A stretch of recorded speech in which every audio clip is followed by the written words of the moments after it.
So face po, no? Amen. Nakakaba pala tumayag sa harap. Pero may nag-misumkat po.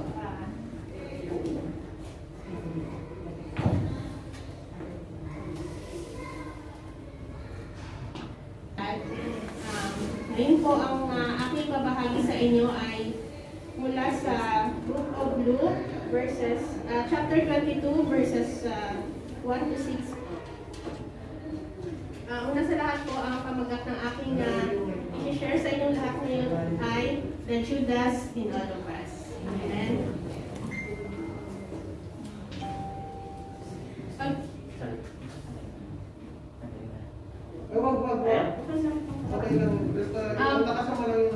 Mga kapatid, pag nakikita po natin yung picture na yan, ano po yung unang pumapasok sa ating mga isip po? Yung coins, silver coins, yun po ba? So, basahin po muna natin yung ating verse po mula sa aklat ng Luke, chapter 22, verses 1 to 6. Now the feast of unleavened bread drew near, which is called Passover. And the chief priests and the scribes sought how they might kill him, for they feared the people. Then Satan entered Judas, surnamed Iscariot, who was numbered among the 12. So he went his way and conferred with the chief priests and captains, how he might betray him to them. And they were glad and agreed to give him money. So he promised and sought opportunity to betray him to them in the absence of the multitude. Samahan niyo po muna ako sa panalangin mga kapatid. Hallelujah, Lord God. We glorify your name, O Jesus, O Holy Spirit. Be with us this morning, Father God. Lord, alam ko po, Lord, na gagamitin mo ako bilang daluyan na iyong mga blessings, Panginoon, na magbabahagi na iyong mga salita sa aking mga kapatiran, Father God. Lord, I must decrease, Father God, and you will increase, O Lord Jesus. Lord, itago mo po ako sa iyong likuran, Father God. For apart from you, Lord, I am nothing, O Jesus. Lord, send down your Holy Spirit, Panginoon, sa bawat puso ng aking mga kapatiran, Father God, na ang bawat makikinig, Father God, ay tumimo sa kanilang mga puso, Father God, at isapamuhay po nila ito, Father God. At Lord, binawaksi ko rin po at binabind ang gawain ni Satan, Panginoon, in this place, in the name of Jesus, Panginoon. For he has no right, Panginoon, sa bawat mga anak mo, O Father God. Lord, be with us today, O Holy Spirit, guide us, and I offer to you my life, O Holy Spirit. Without you, I can do nothing, O Holy Spirit. At Lord, itago mo ako sa iyong likuran, Lord, na bawang mga salita mo lalabas aking mga bibig lamang, Panginoon, at tanggalin mo po, Lord, yung mga hindi ko dapat sasabihin, Father God. This I pray in the name of Jesus. Amen. Amen. So, mga kapatid, so dito po sinasabi na, sa verse 1 is na, the feast of the unleavened bread drew near, which is called Passover. Alam po natin no, kung ano yung unleavened bread. Sa aming pag-aaral po sa Book of John is napagdaanan na natakil namin po siya. So bigyan ko lang po kayo ng konting overview kung ano itong feast ng tinapay na tinatawag ko. Ito yung sineselebrate ng mga Jews where it happens in mid-April and May po. And it is celebrated for 7 days yung unleavened bread. And then it overlaps with the Passover, which is the Passover is only a 1-day celebration po ng mga Jews. Yung feast of the unleavened bread is kumakain sila ng tinapay na walang yeast, na walang pampaalsa, which is in commemoration po sa paglabas sa kanila ng yung nilabas sila ni Lord sa Egypt po. And then yung Passover naman, nagkakatay sila ng unblemished lamb para i-offer kay Lord kasi diba, that time na yung nang-initial Lord ka dumaan sa mga bahay. So this is in commemoration po yung pag-Passover sa kanila ni Lord sa kanilang mga firstborn. Amen. Tapos sinabi ko dito na, though the time of the feast drew near and also the conspiracy of the Lord formed against the life of Jesus Christ po. Dito rin nagkaroon ng pagbabanta sa buhay ng ating Panginoon po. Bibigyan ko rin kayo ng konting overview sa mga kung sino itong chief priests and scribes. Sila yung mga maalam sa law. And then, they are the opponents of Jesus Christ. Sila yung mga religious leaders na talagang memorize nila yung law, yung Torah. Alam nila lahat yun. Sila din yung members of the Sanhedrin and the Council of God. Of the nation po. Amen. Moving forward po, sinabi din po dito na sa verse 4 na at verse 3, that Satan entered Judas, named Iscariot. Ngayon po, pag-aaralan natin yung lessons na makukuha natin sa buhay ni Judas Iscariot. I was blessed po kung bakit ito yung napili ko is that nung nag-aral po kami ng Book of John, talagang naiwan sa aking puso po yung life ni Judas Iscariot po. And na-bless po ako sa pagtuturo ni Pastora Moji dito. Kaya nung nag-pray ako kay Lord kung ano yung ibibigay niya sa akin na ibabahagi ko, is ito po yung ulit-ulit na ini-impress niya sa akin po hanggang sa napanaginipan ko lahat-lahat. Pag nakaupo ko sa transport po papuntang trabaho, talagang pag nag-open ako ng ito yung lumalabas. Sabi ko, Lord, alam ko, ito yung gusto mong ibahagi ko sa aking mga kapatid po. So, who was Judas Iscariot? Yan po, pag nakikita niyo yung picture na yan, gwapo, di ba po? Ito ang mukha niyan. Pagkailan kayo sa akin? Sige, tingnan ka natin ang mga kalog, yung mga mukha.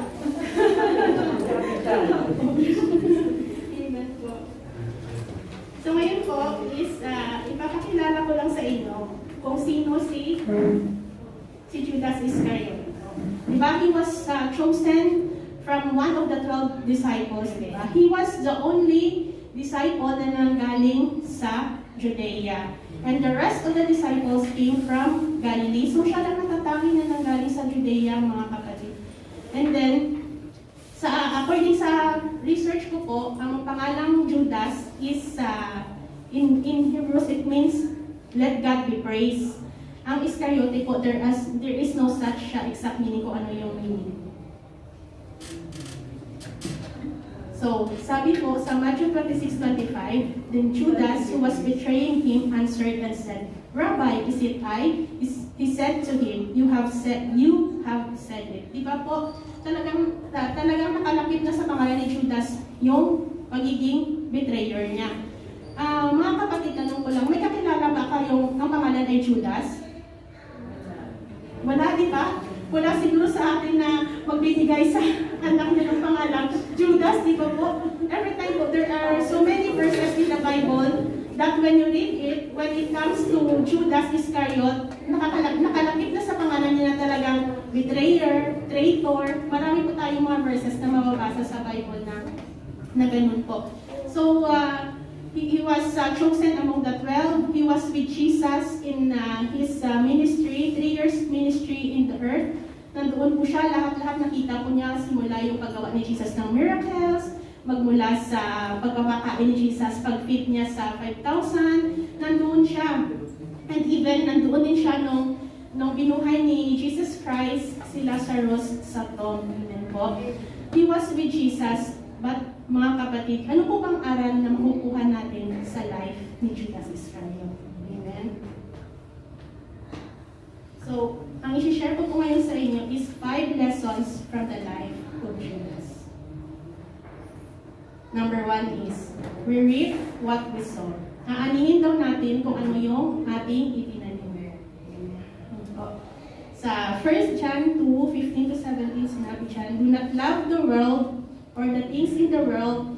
If anyone loves the world, the love of the Father is not in him. For that is in the world, the lust of the flesh, the lust of the eyes, and the pride of life is not of the Father, but is of the world. And the world is passing away, and the lust of it. But he who does the will of God abides forever. Amen po ba? Mga kapatid, sa ating buhay po, no, ano ba yung ating itinatanim?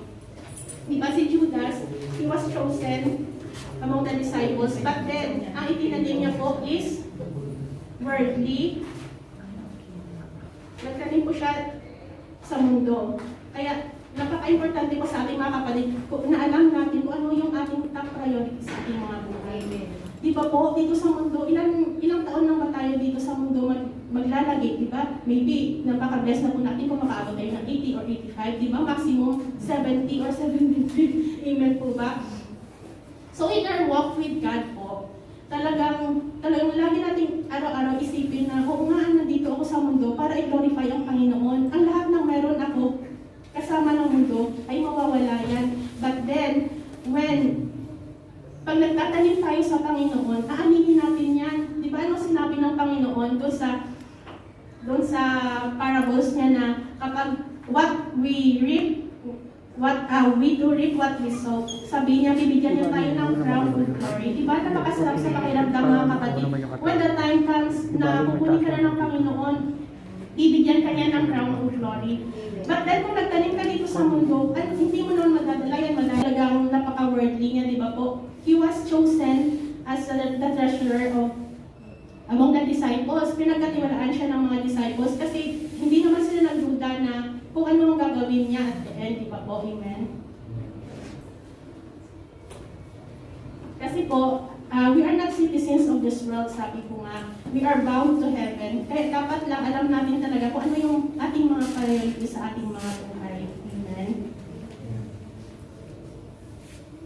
So number 2 po, when your faith is tested, and it will be, don't sell out.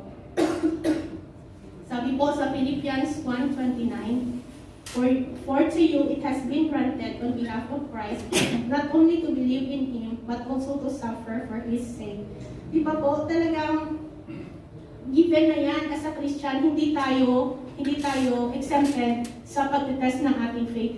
Di ba po, nung last Tuesday nga po, ang preaching ni Pastor Bicoy is about paano natin i-overcome kapag nagkaroon tayo ng ating mga struggles or trials sa ating mga buhay. Di ba po? Talagang pag Kristiyano ka, hindi ka exempted kasi nga, pag dumating yung trials and tribulations sa buhay mo, remember mga kapatid, mahal ka ng Panginoon, kaya Kanya binibigyan ng trials. It is for you, para i-test ang iyong faith kung talagang matibay na ba yung paniniwala mo sa Kanya, or kapag nag-undergo ka sa trial, ay ayoko na, Lord, give up na ako. Di ba? Nagsisell out ka. Lord, ayoko na. Saka na lang ako babalik sa iyo kapag okay na ako. But then, hindi mga kapatid. The more the trials we experience, dapat tayo laging magpupursige mo. Sinabi din sa Luke 9:23, and He said to them all, if any man will come after me, let him deny himself and take up his cross daily and follow me. So mga kapatid, no, araw-araw po, sabi niya na araw-araw natin i-carry yung ating mga cross. Deny yourself. Kung ano ka man, kalimutan mo kung anong meron ka, kung anong posisyon ang meron ka. Lagi mong pag minamaliit ka or go on lang mga kapatid, huwag mong isipin yung mga negativity sa paligid mo. Talagang always dapat yung faith mo is nakatuon kay Jesus Christ.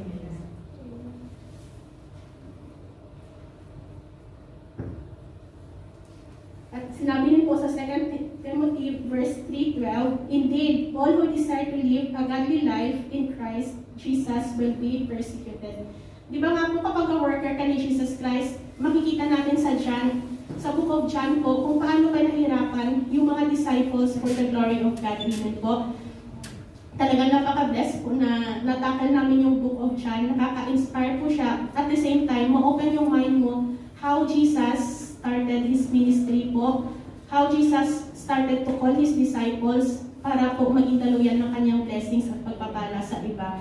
They spread the gospel around the world, and hindi po ganun kadali ang mag-share ng word of God. Talagang madaming persecutions, talagang si Satan nandiyan sa likod mo, lagi siya nakasunod sa iyo, hindi kanya binibitawan. But then, for the glory of God po, lahat ng yan is malalagpasan mo through the Holy Spirit. Amen.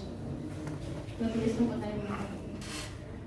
Number 3 is, it is important for us to be filled with the Holy Spirit. Amen. Doon nga po sa book of 1 Corinthians 12:3, sinabi doon, therefore, I want you to know that no one speaking by the power and influence of the Spirit of God can say, Jesus be cursed, and no one say, Jesus is my Lord, except by the power and influence of the Holy Spirit. Amen po ba?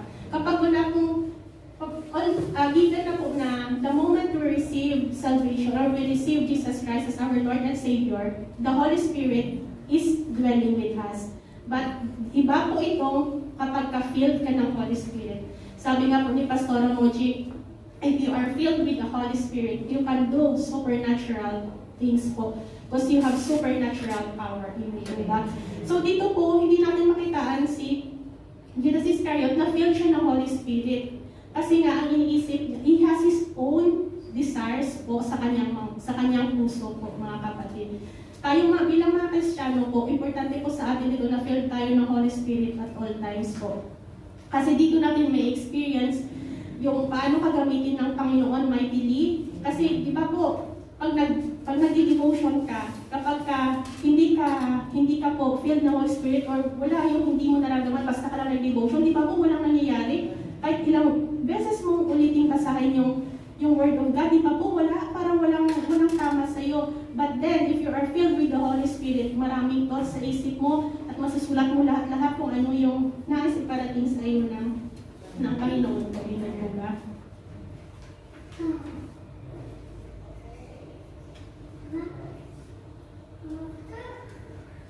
Number 4 po. Satan works even when Jesus is in the room. This scene po happens at the Last Supper. Yun nandoon na yung 12 disciples, including Judas at si Jesus po. And suddenly, Satan entered Judas po.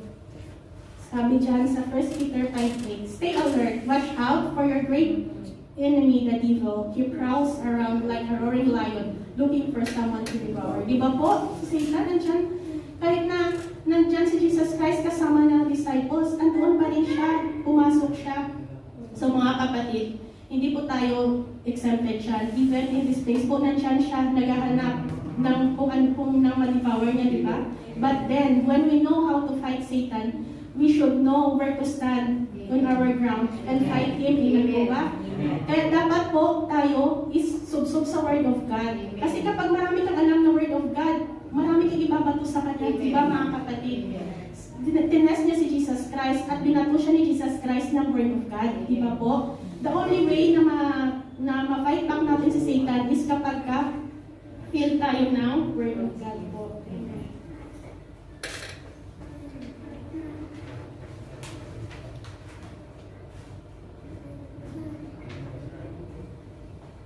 At sinabi din po sa Ephesians 6:16, above all, taking the shield of faith, with which you will be able to quench all the fiery darts of the wicked one. Diba po kagabi yung exhortation ni Bro Amir, is binigyan niya tayo ng picture kung paano natin ma-fight back yung si Satan na sinabi niya nung gamitin yung shield of faith natin, yung breastplate of righteousness, yung helmet of salvation po. So, kapag alam mo po yung lahat, diba? Talagang ready ka. Sabi ni Tita Glock, yung Under Armour daw. So, yung pala po, is armor of God po yun. Wala tayo katilo. May part po na yan. Amen. Satan is comfortable po under po sa loob ng Last Supper na yun po. Ang punteriya ni Satan is tayo mga Kristiyano, naalala mo rin ang sabi ni Pastor Bicoy, pag tayo mga Christian is mainit tayo sa mata ni Satan kasi nga gusto na tayong agawin kay Jesus Christ. Kasi yung sa mundo, sabi nga ni Pastor Bicoy, sa kanya na yan kaya hindi niya yan pababayaan niya. But then, as Christians, talagang hindi siya titigil. Kaya mga kapatid, we should be talagang maging sensitive tayo sa bawat araw na paglakad natin sa kay Jesus Christ kasi maaring magiging katulad na tayo ni Judas Iscariot na hindi natin alam pala everyday we are betraying Jesus Christ. Amen. And last po, matatapos na tayo, greediness leads to destruction. Amen po ba? Sabi siya sa 1 Timothy 6:9-10, but those who desire to be rich fall into temptation and a snare, and into many foolish and harmful lusts, which drown men in destruction and perdition. For the love of money is the root of all kinds of evil, for which some have strayed from faith in their greediness, and pierced themselves through with many sorrows. Amen po ba? si Judas Iscariot po talagang namuo yung greediness sa buhay niya. When he was with Jesus Christ, sabi niya, oh, gusto ko rin yan, I want power. Si Jesus Christ, nagagawa niya ang miracles, nagagawa niya ang madaming signs and wonders. So para sa puso niya, gusto niya rin magkaroon siya ng power. Ibang mga kapatid, he was a treasurer, but then ano bang ginagawa niya sa pera? Di ba? Ninanakaw niya ito. And then when they are in the house of Lazarus po, na nandoon si Mary. Nung na-pour ni Mary yung perfume sa, pinaka-expensive perfume sa paa ni Jesus, di ba anong sabi niya? Bakit na lang kaya hindi yan ipagbili at ibigay sa mga mahihirap? Kung maano ka, di ba, wow, concerned siya sa mahirap, but then he has his vested interest po mga kapatid. Meron siyang sariling interest doon kasi gusto niyang kunin yung pera, which is mali. Kaya kapag may greediness po sa ating buhay, talagang it leads to destruction po mga kapatid. Kaya dapat po tayo na ang ating buhay po is talagang nakatuon lang sa ating Panginoon po.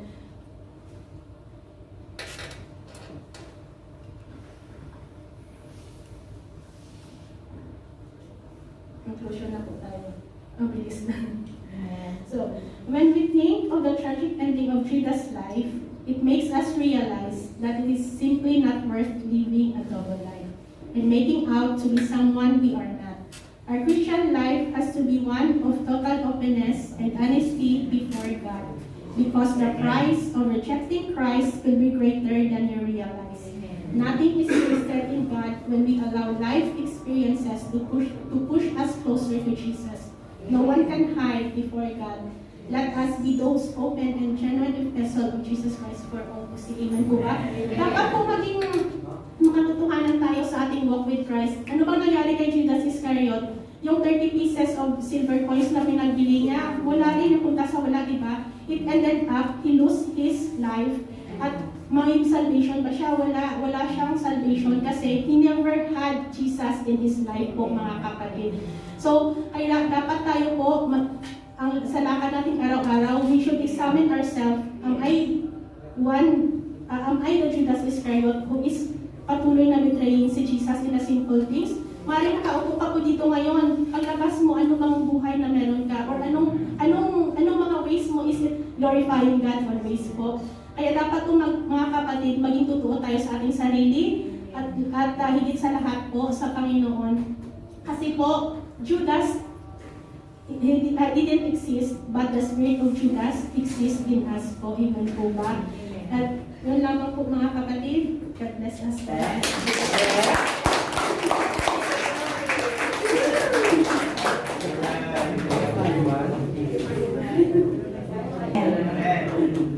Na-bless po ba tayo? May natutunan ba tayo? There is always Judas in us. Naniniwala po kayo? There is always Judas in each one of us. No matter who you are in the church, you may be a preacher, I may lead this church, but there is always Judas in me. And because of that, I must always be vigilant, watchful. Amen? Alright. Before anything else, may gusto po akong i-share sa inyo. Si Sister Vivian po nag-suggest. Okay? Si Sister Vivian, yung magandang asawa ni Brother Ding. Yan.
one defense, my righteousness. Oh God, how I need you. My one defense, my righteousness. Oh God, how I need you.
Amen. Bless po ba tayo? Kasi meron sabi ko ba na pinagkatiwala ang Panginoon sa iglesia na ito? Okay, sino dito merong bibig? Amen, di ba? Okay, sino dito yung marunong mag-share ng gospel? Alright. Kung hindi ka marunong mag-share ng gospel, marunong ka na mag-invite. Correct? And Jonas is a product of invitation. Amen? So salamat, purihin ang buhay ng kapatiran natin, Sister Mitch. Ginamit niya yung kanyang bibig. Hindi niya sinyeran. Jonas, attend ka naman. If one person can do that, why cannot we? Amen? So today, Jonas, gusto mong I want you to know na blessing ka sa church na to. And yung pag-attend mo sa virtual ay tunay na pagpapala yun sa iglesia. Bakit? Sa sitwasyon natin ngayon na very limited, and yet we can still reach out. Amen? So you are a blessing in this family. Amen? Brother Jonas, kung naging blessing siya sa atin, it's about time na i-bless natin siya. Amen? So taas natin yung kamay natin at i-bless natin siya. You know what? Nasa Book of Acts kami at pinag-aralan po namin yung laying on hands. Amen? So it is biblical, and one in Christ Church believes in that gesture. Amen? Alright, let's pray for Brother Jonas. Hallelujah. Lord, we bless your holy name. We glorify your name. Tunay, Panginoon, na ikaw ang aming Diyos na nais po namin sambahin. Tunay na ikaw ang Diyos na buhay. Ibinigay mo ang iyong bugtong na anak na si Kristo Jesus upang maging pagpapalagay upang magkaroon kami ng relasyon, upang magkaroon po kami ng buhay na walang hanggan, upang magkaroon ng direksyon ang aming mga buhay. At nais namin, O Diyos, na sa sandaling ito, Panginoon, ay iyong pong pagpalain ang buhay ni Brother Jonas. Lord, meron siyang mga kahilingan na ikaw lamang po ang nakakaalam. At dalangin po namin, Panginoon, according to your will, it will be done. Salamat, Panginoon, sa kanyang buhay. Salamat sa pagnanais niya na tuwing ay makinig ng iyong pangangaral, makinig ng iyong mga salita. So much more, Father God, na nandito siya kapiling namin, Lord, at nakita namin siya personal. We rejoice, kasama po namin ang libu-libong anghel na sa pagkakataong ito, O Diyos, ay nagpupurit dumadakila dahil merong isang kapatiran na itinala mo sa iglesia na ito. Salamat, Panginoon, sa presensya mo sa buhay ni Brother Jonas. Patuloy mo po siyang pagpalain, ingatan, sampu ng kanyang pamilya, Panginoon, sa Pilipinas. At wherever he may be, Lord, gamitin mo ang kanyang buhay, magningning ang iyong mga salita, Panginoon, sa kanyang buhay. At dalangin ko, Lord, na matagpuan ka niya sa kanyang buhay personally. At dalangin ko, Panginoon, na inyo po siyang puspusin ng iyong banal na spirito. Salamat, Panginoon, sa ginawa mo sa kanyang buhay ngayong araw na ito. This isn't just a mere accident. It is your perfect will for his life to be with us today, O God. Salamat, purihin ka po, O Diyos, nakilain ka sa kanyang buhay. Ito po ang aming dalangin na may pasasalamat sa tayong pangalan ni Kristo Jesus.